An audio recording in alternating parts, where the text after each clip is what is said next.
So Dan and I are about to have a social distance family gathering, and I thought I would share with you how I put together a charcuterie board.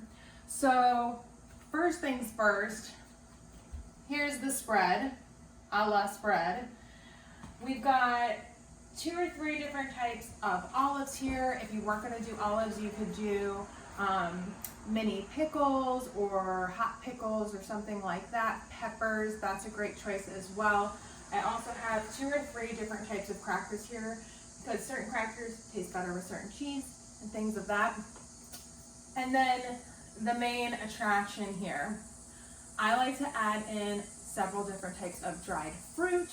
I'll add a few different types of nuts, some glazed, some mixed, and then I'll also add a couple different types of meat. So prosciutto, salami, ham, kind of anything that I can think of. Sometimes I'll do cute little folds, sometimes I'll just lay them out.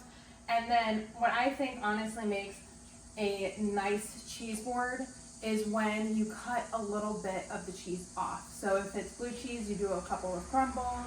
If it's brie, just slice a little bit into it, and it looks a little bit more HGTV, you know, Top Chef style.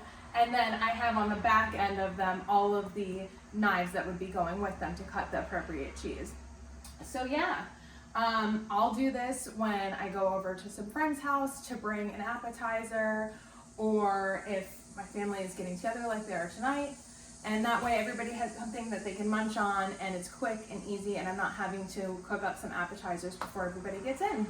So if you have any questions or you want to share with me your charcuterie board that you make and tips and tricks, I'd love that in comment below. Bye.